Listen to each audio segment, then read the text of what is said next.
Hello, welcome back to VLGA Connect for another week, the last week of October. Our show brought to you by Hunt and Hunt Lawyers.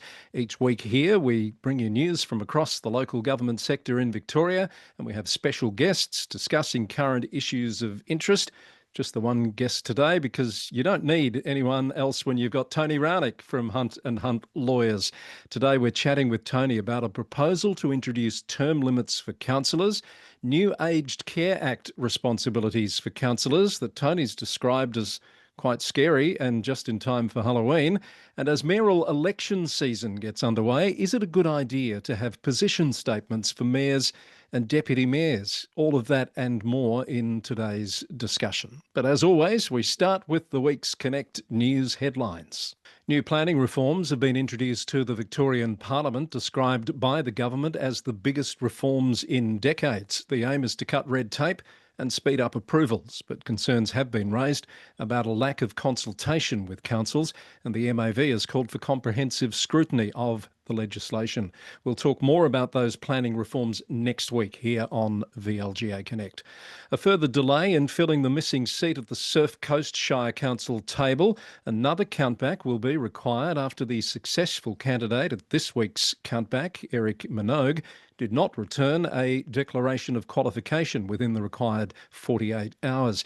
The VEC has set another countback for next Wednesday to fill the seat vacated by Rebecca Burke in September.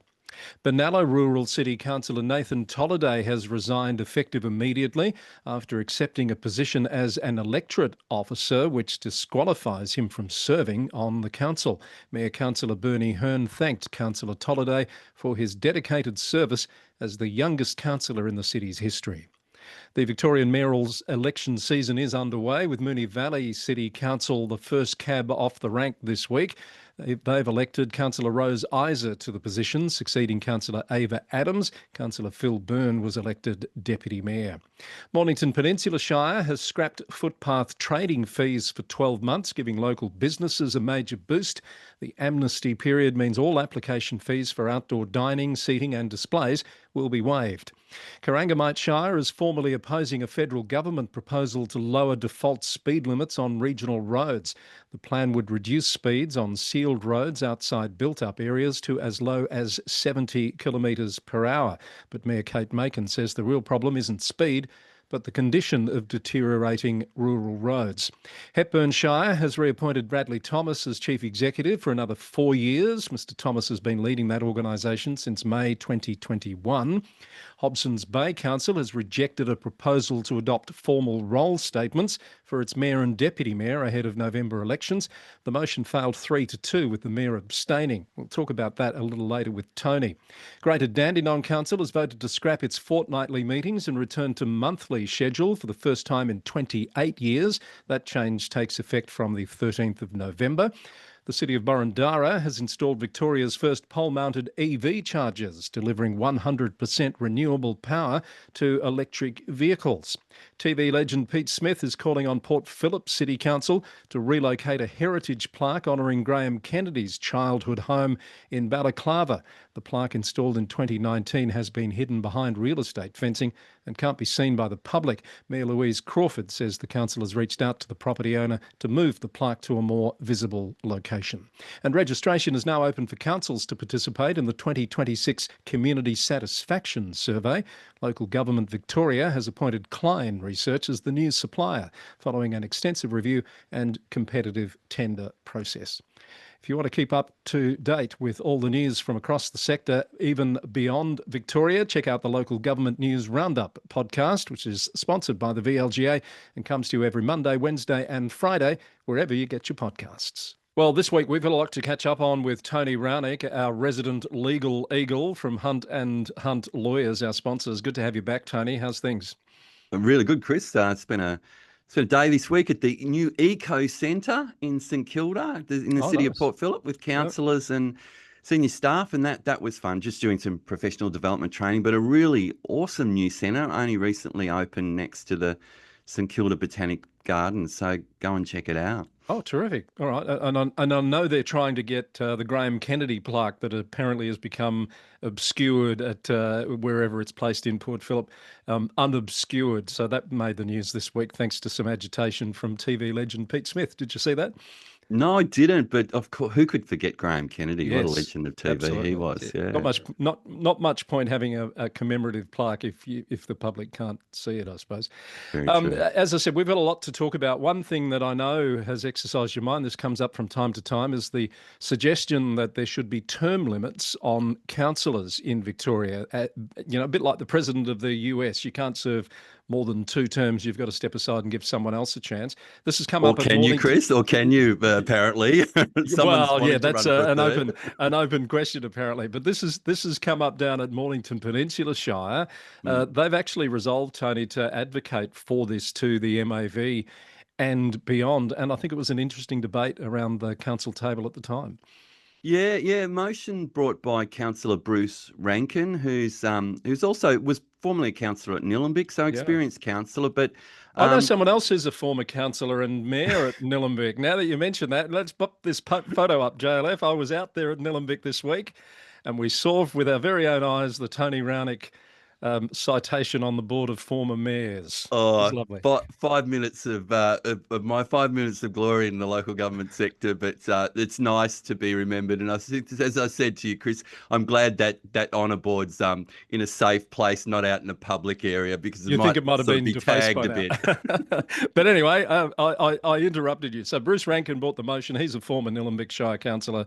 And yes, what happened from there? Yeah, so it was that, as you say, that the council write to the MAV board and recommend that no councillor be permitted to serve greater than 12 years in their lifetime. So we're not talking about consecutive terms, even just 12 years in their lifetime would be the limit.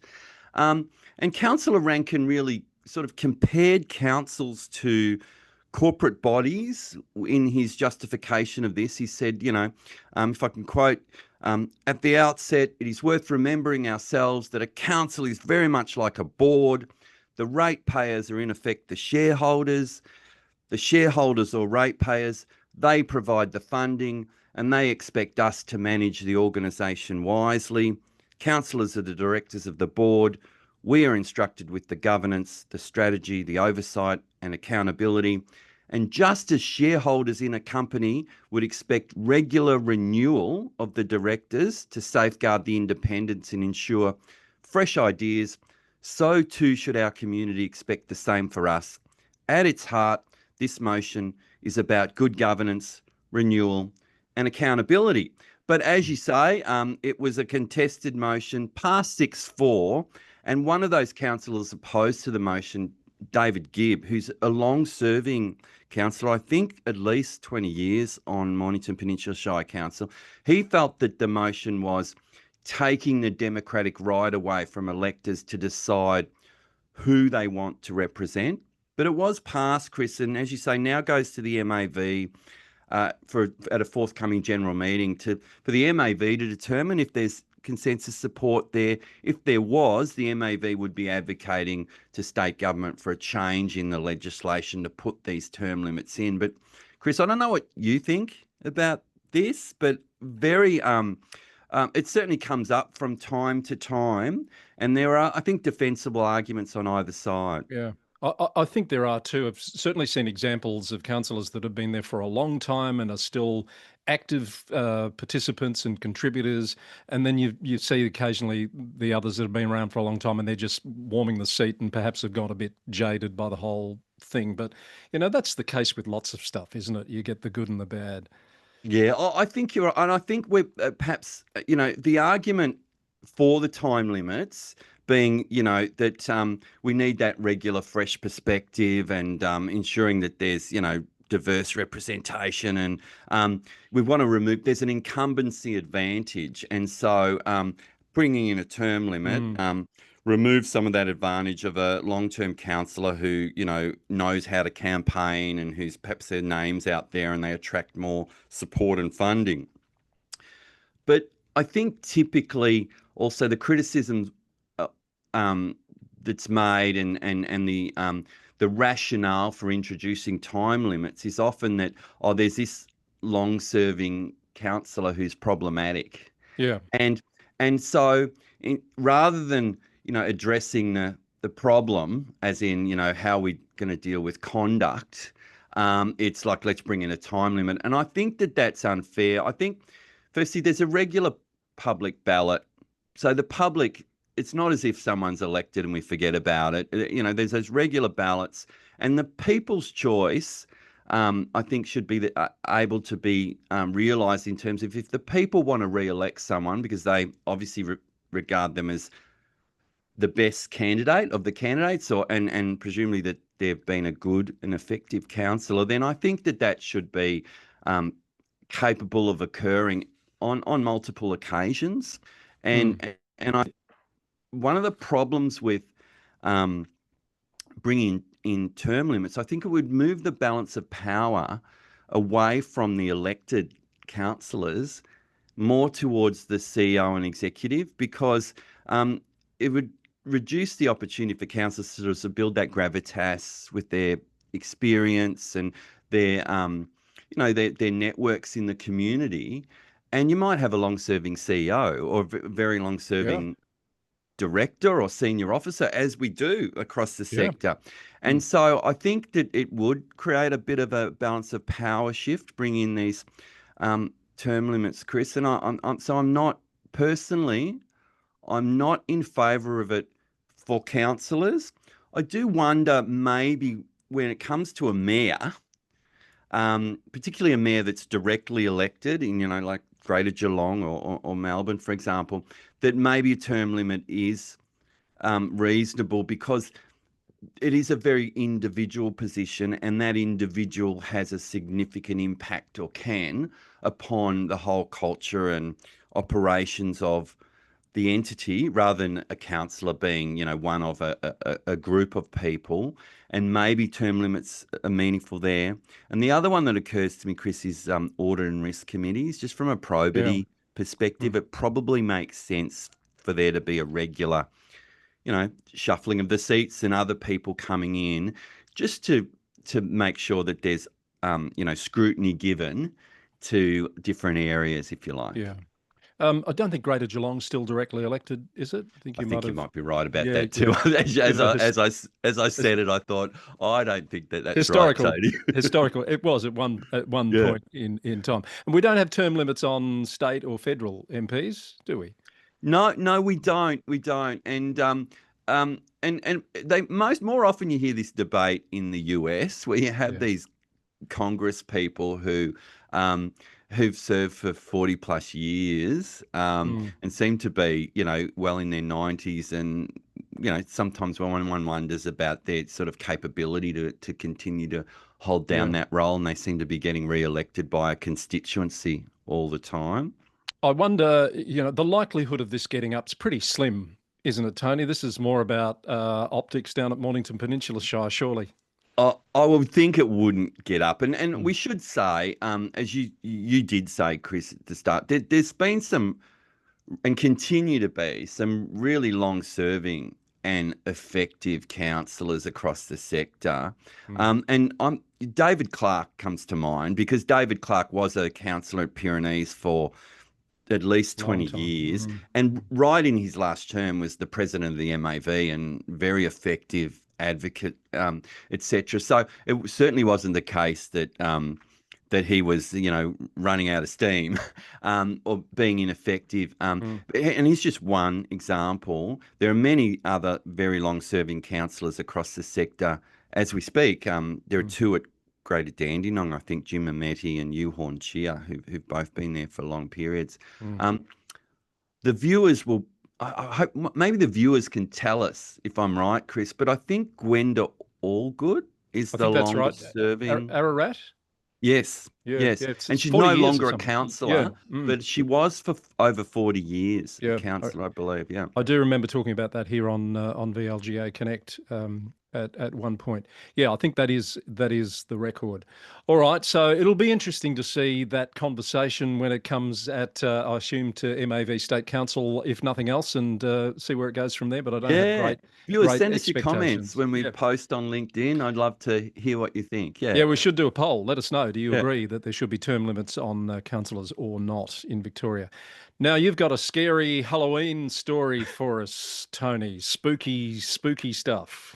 As we record on the 31st of October, Chris, the scary provision comes in tomorrow, takes effect, and that is the Aged Care Act 2024. Of course, passed a year ago in the Commonwealth Parliament, but comes into effect transition day, 1st of November 2025, and introduces this new governance framework for Commonwealth-funded aged care providers, which of course includes many councils still across the local government sector in Victoria and Australia. Yeah. Some have got out of the provision of aged care, but many still involved in that. Chris, this follows that long, and I think it was established in 2018, Royal Commission into Aged Care that finally reported in 2021 and identified real issues with a variation in governance between providers of aged care, a variation in governance and behaviours. And that, I think that followed, remember the notorious kerosene baths incidents in, I think it was called Riverside facility, which is in Melbourne, somewhere in the outer areas of Melbourne. But yes, so understandably, there was outrage about those sort of issues where aged people were being bathed in kerosene for some reason. Yeah. And the Royal Commission occurred, and the outcome now is that there's this new rights-based act. But councillors are deemed responsible persons under that act because anyone who's responsible for the executive decisions of a body that's providing aged care through Commonwealth funding is a responsible person. And so whilst the councillors might not be making day-to-day operational decisions, they have a executive responsibility in terms of voting on funding and these sorts of things. So that means if you're a responsible person, and here's the big scary bit, everyone, coming, is that the councillor has a statutory duty to take reasonable steps to ensure that the council is meeting its obligations as a registered aged care provider. Things like, are there systems and resources and processes in place to manage risk appropriately? Are the legal and operational requirements of aged care being delivered? And these are quite significant responsibilities, and indeed there's a code of conduct now in the Act, an aged care code of conduct, and that requires that aged care providers and these responsible persons, e.g. councillors, to ensure that the rights and the dignity and the privacy of aged care recipients is being provided, and they're being kept provided for, I should say, and they're being kept safe and free from abuse and neglect. So, Chris, I think that there's a risk here that these reforms might driving councillors a bit towards having to feel that they should be involved in the operational aspects of the delivery. Exactly what I was thinking as you were saying that. It's putting some operational type responsibilities onto councillors in areas that perhaps traditionally they've been asked to stay out of. Yeah, and we've constantly had this mantra about, stick with the strategic councillors, stay out of the weeds and the operational. And yet I can imagine the councillor feels, well, I've got a statutory responsibility, a statutory duty here. I'm going to be liable under the legislation, so I need to know what's going on. I think so, Tony, there's an onus then going to be on chief executive officers here to ensure there's an appropriate process and system in place to allow councillors to have the input on those issues you've been talking about. And I've heard no discussion about this coming in the sector. you read my mind there, Chris. It's exactly what I think that will probably be how it's solved through these kind of regular briefings. I don't Yeah. know, quarterly or something like that, through the CEO, the aged care team at council, to assure councillors that these are the systems we have in place to make sure we, as a registered aged care provider, and you as a responsible person, and indeed probably the CEO is a responsible person as Yeah. well under the Yeah. Act, I You'd imagine, expect. Yeah.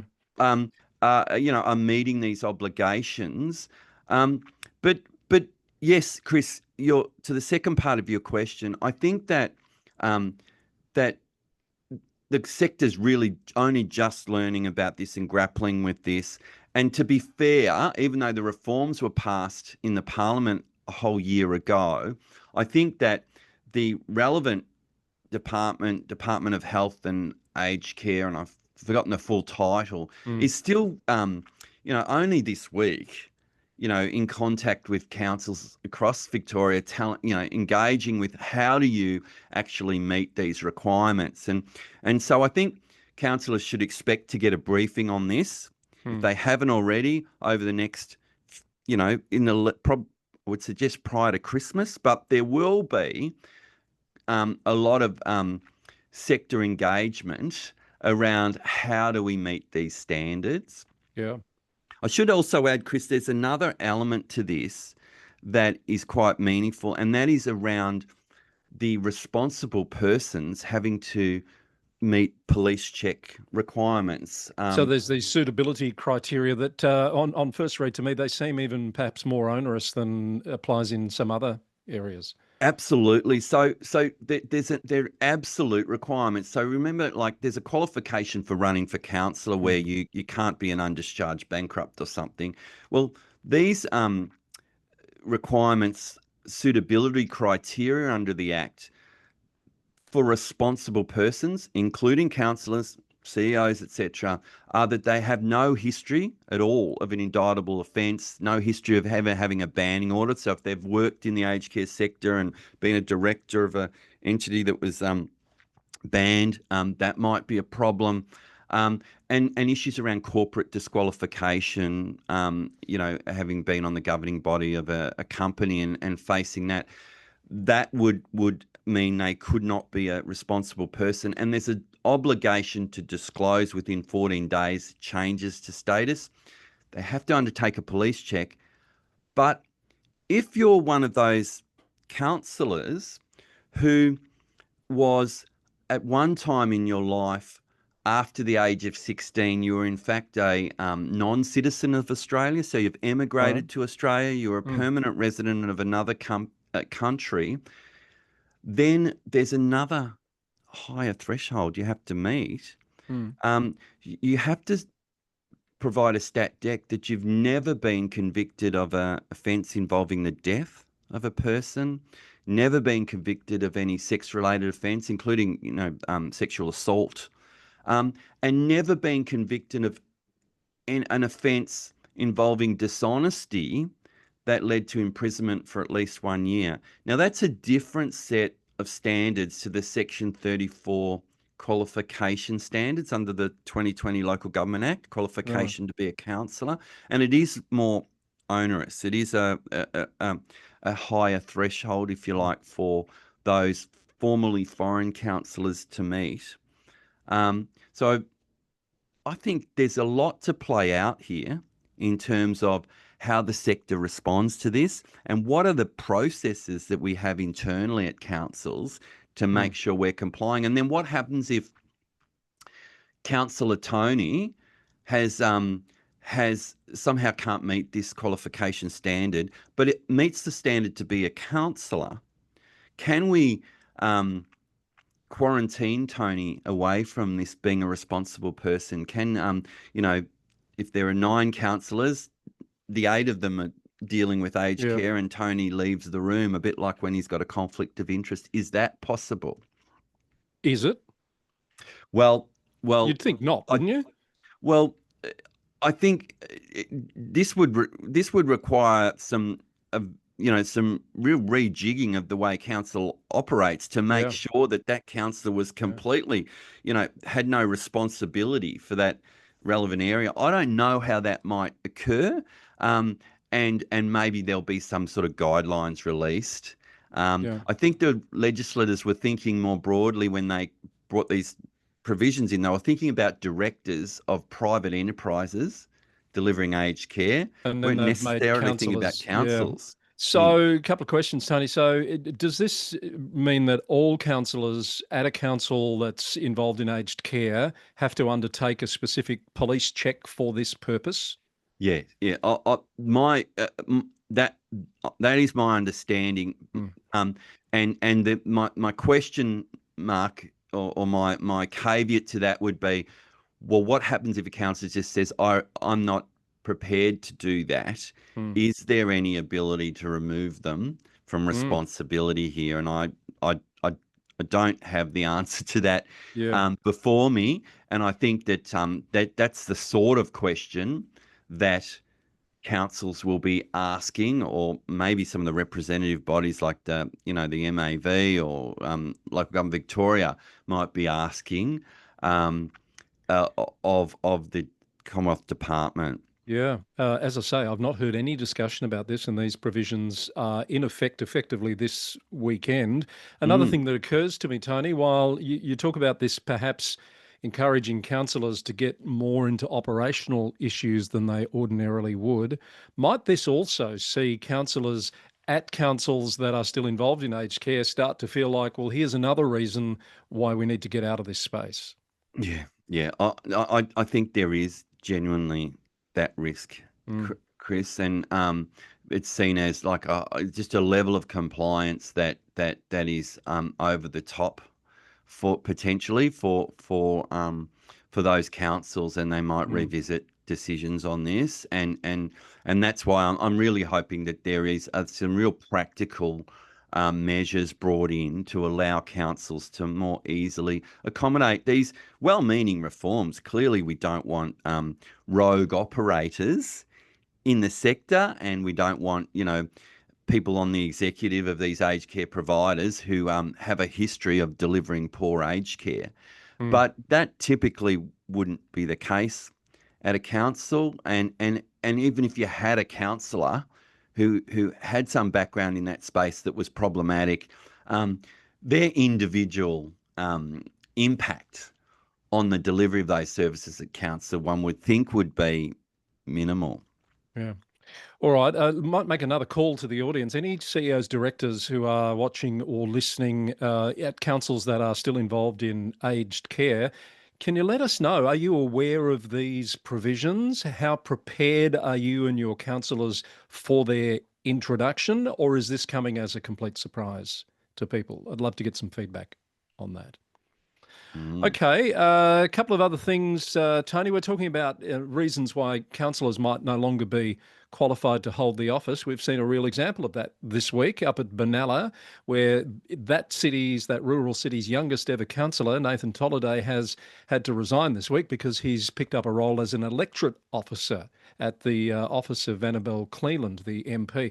And that means, under the Local Government Act 2020, he's no longer entitled to hold the office of councillor.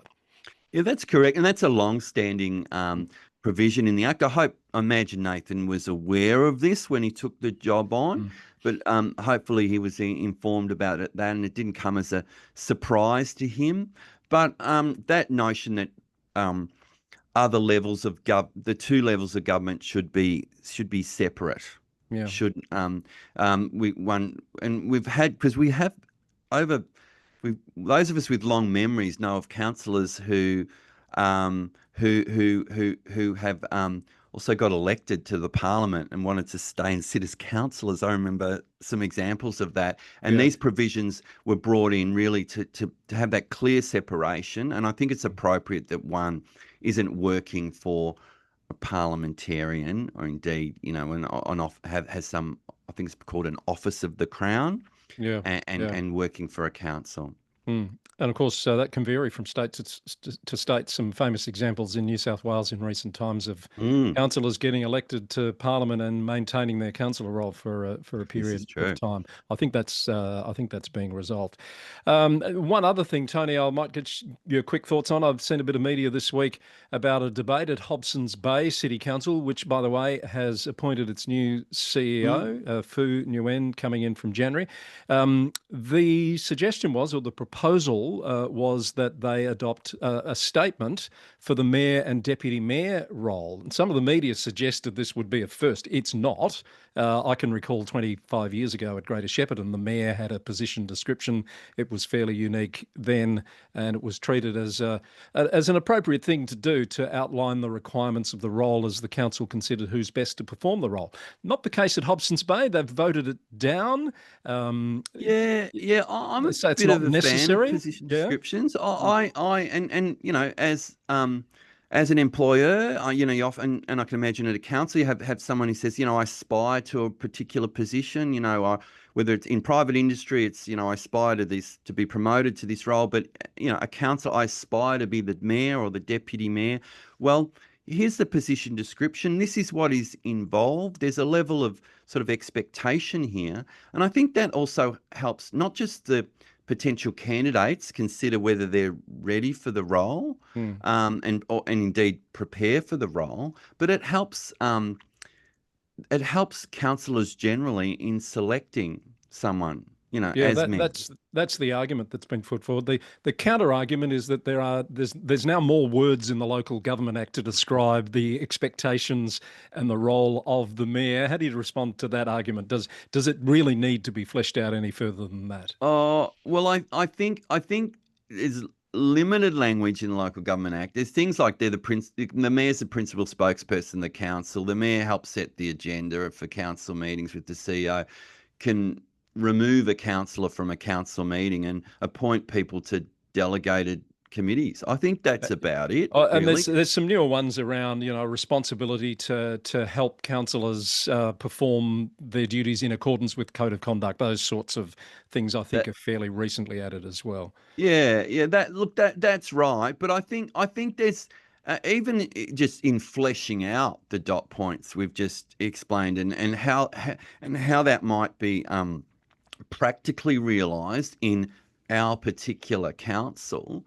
might be really, might Yeah. be meaningful. There might, Mm. in fact, be certain sort of unique tasks for the mayor at that council too. Mm. Particular ceremonial things that occur, and that people want to put in the position description. But um, I see value in more guidance. I don't see it as prescriptive and making it less flexible. Actually, I think it assists in the performance and in guiding the individual who's trying to perform the role.